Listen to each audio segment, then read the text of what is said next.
There's never been an easier time to score in the NBA. Guys constantly getting 30 plus like nothing on the regular basis. Still more than 5 guys through March averaging over 30 points a game. A continuous barrage of individual offensive clinic. It's almost every day. Feels like someone's gonna score 40. Even guys consider role players dropping 40 like it's nothing. Second year Cam Thomas of the Brooklyn Nets. 3 straight 40-piece games. Days before that, many never even heard of him. 3-and-D specialist MacLeod Bridges' third game ever with the Nets dropped a 45-piece with insane final games, scores like 176-175, Kings Clippers showdown, lost in all that craziness. How about Malik Monk with a 45 bomb? A role player easily overlooked. Heck, even guys like Kyle Kuzma and Miles Turner had a 40-piece. Nobody expected those types of outbursts. How's it going, guys? My name's Wilson. It's February 28 and there's been exactly 148 40-point games, already the most all-time in a season. Second, of course, was Will Chamberlain's 100-point game season,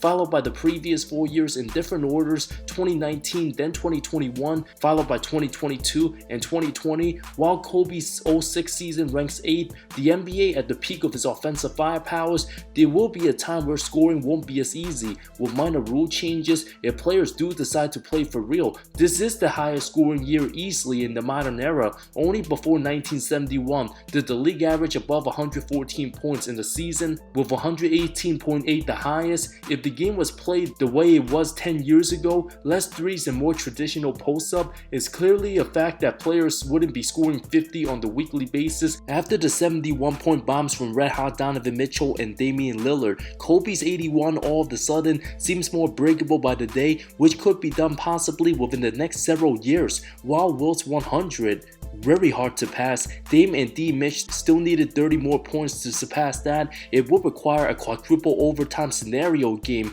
and many factors out of the ordinary to ever pass Wilt. Not impossible anymore, just super improbable. When scoring decides to ever go down, we'll have to wait till the next offensive cycle. Let's take a look now at players having a chance to surpass 81 in the game, starting with Dame Dollar of the Portland Trail Blazers, who will reach his 20K by next season. The 32-year-old sensation out of Weber State continues to have his finest individual scoring year, numbers of over 32 a game through 47 games, looking to carry Portland to a postseason berth with a weak supporting cast. Mr. Modern Trailblazer, handed the keys to the franchise, has the green light to pull up as many shots he wants. At times, the team needs Dame to go off for them to have a puncher's chance against more talented teams. In year 11, players above age 30 historically aren't supposed to score like this. With the array of three-point shooting, draining bombs from the logo, already has 12 40-point bombs on the season, 1/4 of his games. Also a 60-piece in January versus Utah, his 71 against the defenseless Rockets, 39 minutes. Had it been a better team and it gone to overtime, Lillard could have surpassed 81. After hitting a few more games, having 41 first half points, Dame literally needed another 41. Now already 160-point performance short of the great Kobe Bryant all-time, Lillard has a chance to take second place and have his name behind Will Chamberlain. Given how Portland continues to surround Dame with average players, nowhere near serious contenders, his scoring will still be the main priority for the team's offense. The hot streaks very similar to the 2020 season, especially the bubble, having 3 60-point masterpieces and dropping 50 plus 6 times, depending on Dame's future decisions whether to remain loyal to Portland until he retires. While the front office continues to not make big moves, Lillard will get plenty more high-scoring games. It's an absolute travesty. Lillard hasn't had an all-star teammate since 2015 LaMarcus Aldridge, his first and only all-star. No wonder why he never came close to winning a ring. Makes sense why he's a one-man scoring machine. Donovan Mitchell of the Cleveland Cavaliers, not super consistent, but an insane heat check guy who gets as hot as any star. The 26-year-old two-guard, averaging the most points of his career, even on a better team, has been taking around 20 shots a game since his second season, only scored 50 plus 3 times, 2 of which in the playoffs and likely several more. Not viewed upon as a top 5 scorer in the league, but on certain nights when he feels like it, the shots keeps falling. Also has the third highest scoring postseason outburst in the bubble. Game 1, 57 points versus Denver, playing over 43 minutes going into overtime. Although the 71-point game had some controversy, the perfect mixture of competitive balance violence, and of course overtime, a missed lane violation. Players too smart, too reactive nowadays, hard for the refs to catch every play. When Mitchell's confident, can literally rain buckets from everywhere. 55 of those points in the second half in OT, scoring only 5 in the first quarter. Many thought nothing of it, a 145-134 win. Donovan might not have as many scoring explosions like Dame, but once in a blue moon, he'll remind everybody how contagiously filthy he is.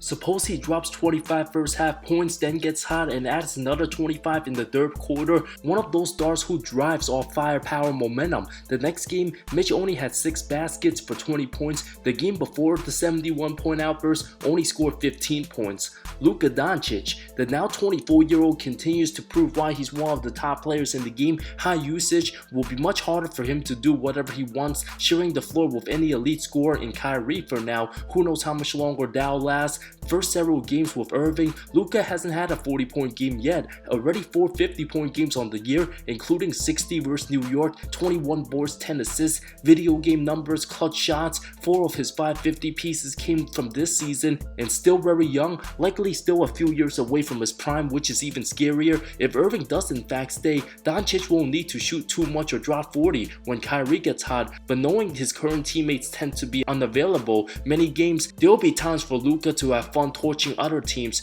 The 53-piece on the Pistons only needed 36 minutes, a relatively close contest. The other 50 pieces came against tanking squads who aren't trying to win games in San Antonio or Houston. Dallas didn't win those by much, given all he's accomplished individually and how the NBA continues to trend the spread out offense. If you were to bet on Luka having one 70-point game for his career, many would absolutely say yes. With a player his caliber, Doncic is destined to own many records of his own. This Game 7 masterpiece in Phoenix made it seem like he could have outscored the Suns by himself if he wanted. His best likely yet to come. Jason Tatum, the only player to have a 50-point game in regular season, all-star game, play-in tournament, and playoffs. The soon-to-be 25-year-old being the best player on Boston, heavy contenders, proved to go toe-to-toe with Durant and Giannis, one of the most polished scorers. Already 5 regular season 50 bombs, including a 60-piece versus San Antonio, on track to beat Larry Bird's highest scoring season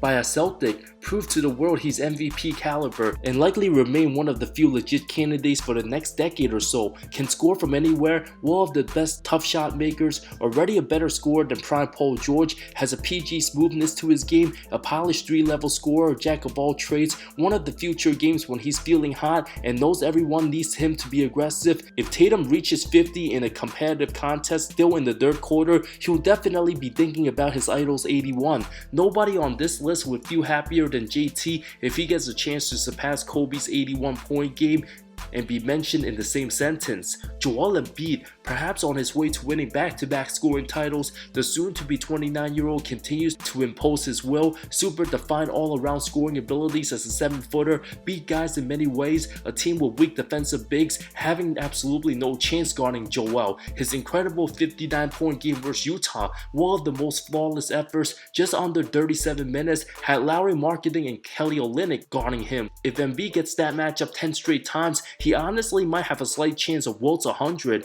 going 20 of 24 from the line, including 26 points in the fourth, a game closer than most expected. A combination of being able to drain threes and getting even better at his craft, posting up. If Embiid can get all the bigs on the other team in foul trouble, will simply score every time against smaller guys in the paint, has the entire package, 4 career 50 pieces and counting. His chances of passing 81 not as high as Dame Lillard, but when he's on, Embiid loves destroying his opponents, especially if the other team don't have a strong defensive big. Joel might just surprise us in the future on a random NBA night. Devin Booker, the first player of the current guys to drop 70.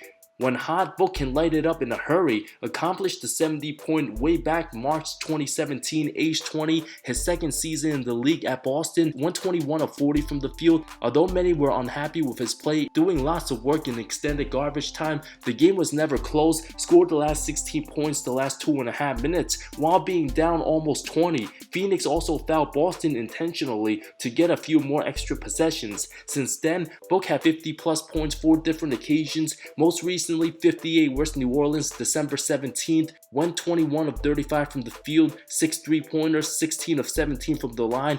play 41 minutes. Knowing Book can heat up like the Mitchells and Lillards of the world, I can see a game Booker gets 65 with 2.5 left, only to have more shots up, have his team foul at the end, and get a couple more baskets, making 81 points very reachable. Honorable mentions include Steph Curry, based on his ridiculous 3-point shooting, still super dangerous, can explode on any given night. Anthony Edwards, still 21 years young, came in the perfect time, unlimited 3-point shooting, high power offense when he's in the zone, and have somebody like Cat tease him saying he won't break his 60-point career high. Edwards can absolutely go ham when hot. Kyrie Irving also can't be ignored. His game averages might not be as high as the Lukas and Giannis of the world. Irving does struggle badly in stretches, but extremely dangerous when hot. Dropped 60 on Orlando in a 42-point blowout win, did so in under 35 minutes. Had that been a close game, Irving would have needed 22 more points to pass 81. These were all the guys who can potentially surpass Kobe Bryant's